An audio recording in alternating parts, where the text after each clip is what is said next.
ఎన్టీఆర్ జిల్లా సమాచార లేఖలో one family one entrepreneur MSME growth summit 2026, mega safety and health awareness campaign, operation clean sweep కార్యక్రమం తదితర అంశాలతో కూడిన జిల్లా సమాచార లేఖను ఇప్పుడు విందాం. విజయవాడలో నూతనంగా నిర్మించిన డాక్టర్ బిఆర్ అంబేద్కర్ కళావేదికను ముఖ్యమంత్రి నారా చంద్రబాబు నాయుడు ప్రారంభించారు.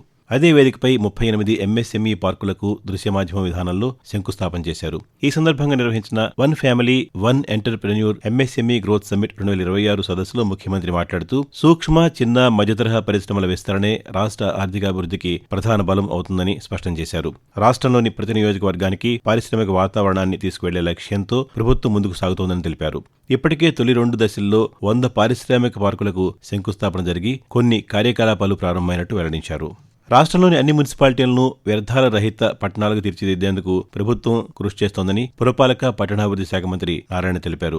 ఎన్టీఆర్ జిల్లా కొండపల్లి పట్టణ పరిధిలోని ఇబ్రహీంపట్నం ఖిల్లా రోడ్లో నిర్మాణంలో ఉన్న బయోగ్యాస్ ప్లాంట్ను స్థానిక శాసనసభ్యులు వసంత వెంకట కృష్ణప్రసాద్తో కలిసి మంత్రి పరిశీలించారు. ఈ సందర్భంగా మంత్రి మాట్లాడుతూ వ్యర్థాల నిర్వహణలో ఆధునిక సాంకేతికతను వినియోగిస్తూ పట్టణాల్లో పరిశుభ్రతను మరింత మెరుగుపరిచేందుకు చర్యలు చేపడుతున్నామని చెప్పారు. ప్రస్తుతం విశాఖపట్నం, గుంటూరులో వేస్ట్ టు ఎనర్జీ ప్లాంట్లు పనిచేస్తున్నాయని తెలిపారు. రాష్ట్ర వ్యాప్తంగా వ్యర్థాల నుంచి విద్యుత్ ఉత్పత్తిని ప్రోత్సహించే లక్ష్యంతో మరో 6 వేస్ట్ టు ఎనర్జీ ప్లాంట్లను ఏర్పాటు చేస్తున్నామని మంత్రి పి నారాయణ వెల్లడించారు. దీంతో వ్యర్థాల నిర్వహణతో పాటు పర్యావరణ పరిరక్షణకు కూడా తోడ్పాటు అవుతుందని ఆయన పేర్కొన్నారు.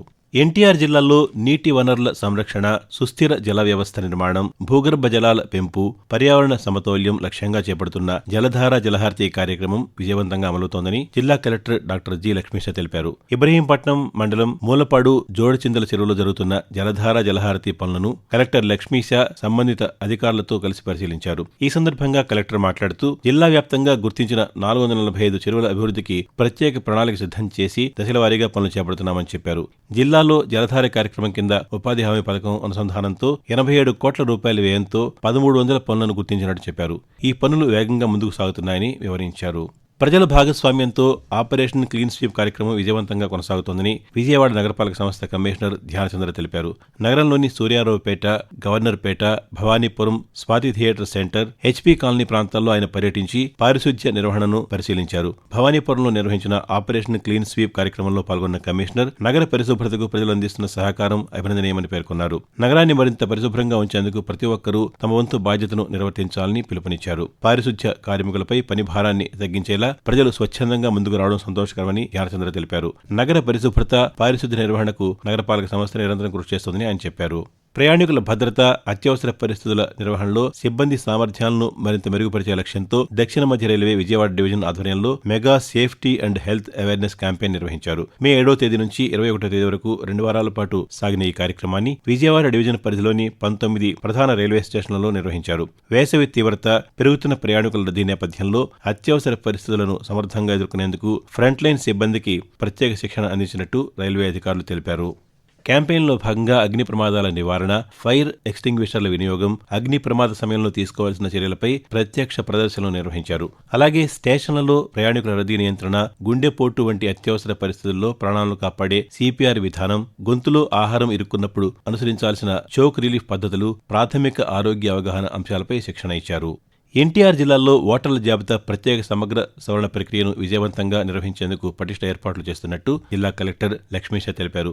ఓటర్ల జాబితా ప్రత్యేక సమగ్ర సవరణ ఎస్ఐఆర్ సన్నద్ధత కార్యక్రమాలు జూన్ 15 నుంచి జూలై 14 వరకు బిఎల్ఓల ద్వారా ఇంటింటి సర్వే నిర్వహించబడుతుందని ఆయన వెల్లడించారు. ఈ సన్నద్ధత కార్యక్రమాల షెడ్యూల్ ప్రారంభానికి ముందుగా కలెక్టర్ కంచికచర్లలో క్షేత్రస్థాయిలో పర్యటించారు. ఈ సందర్భంగా కలెక్టర్ మాట్లాడుతూ ఎన్నికల సంఘం, రాష్ట్ర ప్రధాన ఎన్నికల అధికారి మార్గదర్శకాలకు అనుగుణంగా సవరణ కార్యక్రమాన్ని అత్యంత పారదర్శకంగా నిర్వహించేందుకు అవసరమైన చర్యలు తీసుకుంటున్నామని తెలిపారు. అర్హులైన ప్రతి ఒక్కరూ ఓటరుగా నమోదు చేసుకోవాలని, అనర్హులు, మృతులు, శాశ్వతంగా వలస వెళ్లిన వారి పేర్లు జాబితా నుంచి తొలగించేలా చర్యలు తీసుకుంటామని పేర్కొన్నారు. ఇప్పటి వరకు ఎన్టీఆర్ జిల్లా సమాచార లేఖ విన్నారు. మరిన్ని కొత్త వార్తా విశేషాలతో వచ్చే నెల సమాచార లేఖలో కలుసుకుందాం. రచన కె నవీన్ కుమార్, ఎన్టీఆర్ జిల్లా ఆకాశవాణి ప్రతినిధి. సమర్పణ ఆర్ఎన్యు విజయవాడ.